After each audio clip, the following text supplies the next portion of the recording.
दोस्तों जय माता दी। नक्षत्र एक्टिवेशन की सीरीज में आज हम डिटेल से बात करेंगे स्वाति नक्षत्र की और उपाय भी समझेंगे, परंतु उससे पहले इसके चारों चरणों में, चार चरण मतलब चार ऊर्जा स्तर, तुला राशि होती है। शुक्र महाराज को बहुत प्रिय है ये तुला राशि। ओम तत्व निरंजनाय नमः, ये मंत्र आप याद कर लीजिए और इसका निरंतर जप करिए जब भी मौका मिले तब, तो निश्चित ही आपको अच्छा महसूस होगा। जब अच्छा महसूस होगा तो आप अच्छा करेंगे। तो चलिए हम समझते हैं कि ये स्वाति नक्षत्र कैसा होता है। और नक्षत्र के जो देवता होते हैं वो वायुदेव होते हैं, परंतु उससे पहले नक्षत्र स्वामी की बात सुन लीजिए। नक्षत्र स्वामी होते हैं राहु, और जब राहु नक्षत्र के स्वामी हो जाते हैं तो थोड़ा सा भ्रम तो आ ही जाता है, परंतु वायुदेव इसके देवता हैं। और आप ओम वायवे नमः इस मंत्र का रोज 108 बार जप करिए। 2 मिनट लगेंगे केवल। 108 बार जप करिए। और इस नक्षत्र के सभी जातकों से मेरा ये अनुरोध है कि जब भी कोई पूजन पाठ भजन वगैरह के बाद होम हो तो 108 आहुति इस मंत्र से भी जरूर दीजिए। आपको बहुत शुभता मिलेगी। और जो होम द्रव्य हैं उसमें आप तिल, जौ, घी और शक्कर मिलते ही हैं, ये मिलाइए। बाकी और जितनी चीज़ें भी आप मिला सकते हैं मिलाइए, और मिलाकर आप हवन करिए। आपको बहुत अच्छा महसूस होगा, अच्छा लगेगा। बलि पदार्थ हैं यहाँ पे खीर और घी। और इस नक्षत्र यानी कि स्वाति नक्षत्र के जात को यदि आपको दान करना है तो आप शुद्ध घी का दान करिए या फिर गाय का दान करिए। तो गाय का घी और गाय का दान करना आपके लिए बड़ी शुभता लेके आएगा और आपकी ज़िंदगी में कुछ अच्छी चीज़ें घटना शुरू हो जाएंगी, क्योंकि स्वामी तो इसके राहु हैं। अब सुनिए, अति मित्र नक्षत्र इसका होता है चित्रा, और चित्रा का जो चिन्ह है वो है मोर। आप घर में मोर जरूर रखिए, अपने पर्स में मोर पंख रख लीजिए। और इस नक्षत्र का जो वृक्ष होता है वो अर्जुन होता है या तुलसी जी। तो तुलसी जी तो सबके घरों में होती हैं, तो तुलसी जी की सेवा करिए, अर्जुन पेड़ की सेवा करिए। जब भी कुछ समस्या आए, जब भी कुछ चिंता हो तो अर्जुन पेड़ के नीचे जाके बैठ जाइए या तुलसी माता की पूजन करना शुरू कर दीजिए। आपको बहुत शुभता और बहुत आनंद प्राप्त होगा।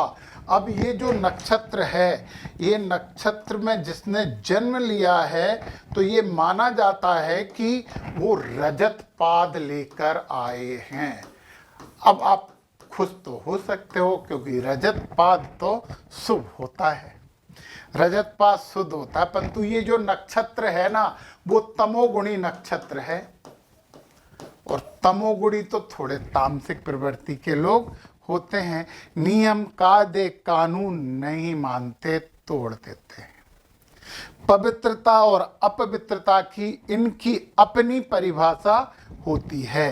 कई बार ये अपने आप को वो सिद्ध करने की कोशिश करते हैं जो ये होते नहीं हैं, और थोड़े से निरंकुश हो जाते हैं कभी कभी।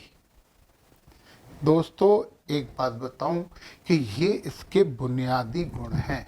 हो सकता है कि इन गुणों से आपको थोड़ा विचलन प्राप्त हो। आपकी कुंडली में दूसरे ग्रह किन किन नक्षत्रों में बैठे हैं ये भी थोड़ा मायने रखता, परंतु ज़्यादा मायने तो यही रखता है। चंद्रमा का नक्षत्र ज़्यादा मायने तो ये रखता है। इसे सुलोचन नक्षत्र माना जाता है। और इस नक्षत्र में यदि किसी की कोई वस्तु गुम जाए तो फिर वो कभी नहीं मिलेगी, ना ही उसका सुराग मिलेगा, ना ही वो वस्तु मिलेगी। तो उसमें टाइम वेस्ट करने की ज़्यादा ज़रूरत नहीं है, परंतु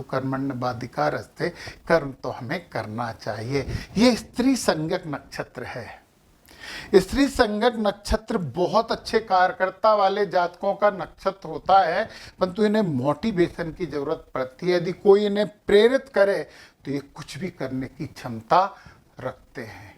और इस नक्षत्र की स्त्रियां थोड़ा सा ये चाहती हैं कि घर में उनकी ज़्यादा चले, उनके पति से थोड़ी ज़्यादा चले। तो ठीक है, नारी तू नारायणी, चलाओ, चला सकते हो। कई बार इस नक्षत्र के लोग थोड़ा सा दूसरों पे आश्रित हो जाते हैं कि यार ये करेगा तो हम करेंगे, वो नहीं करेगा तो हम भी नहीं करेंगे। ऐसी उनकी एक धारणा, एक भावना हो जाती है। अब महत्वपूर्ण बात यह है कि इस नक्षत्र के 4 चरण, पहले, दूसरे, तीसरे और चौथे 4 ऊर्जा स्तर। जब 4 ऊर्जा स्तर आते हैं तो क्या क्या गुण विशेष और आ जाते हैं। नक्षत्र के उपाय आपको करना ही चाहिए।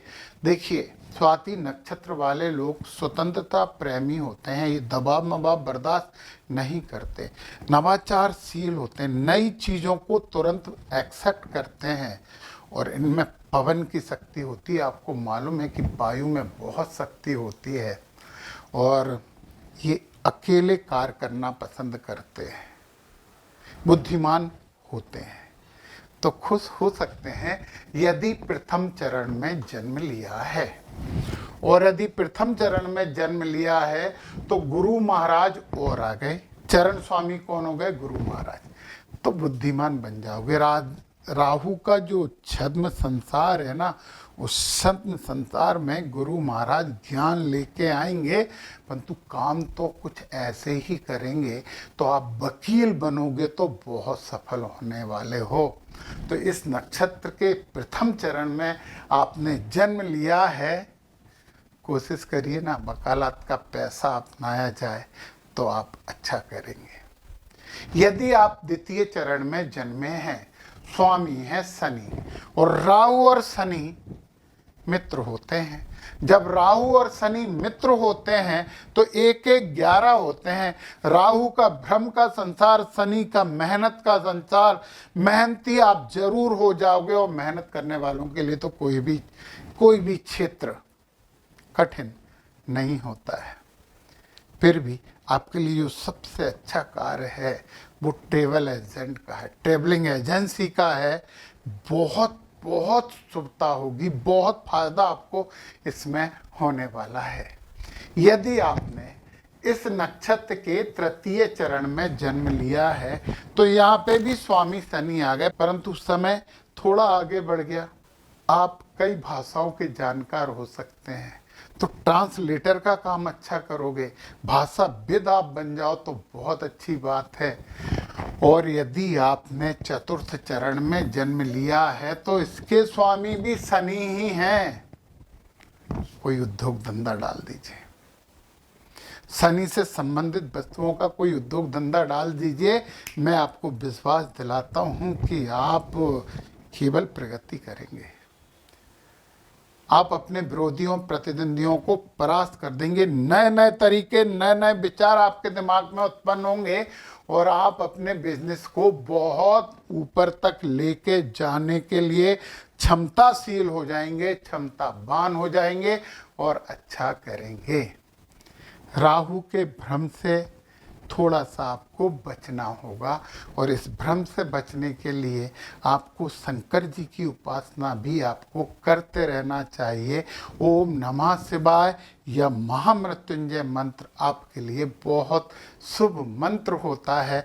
वैसे नक्षत्र देवता की पूजन भी बहुत शुभ और सिद्ध होती है। आपके ऊपर है, आप दोनों कर सकते हैं तो और शुद्धता प्राप्त होगी। जय माता दी।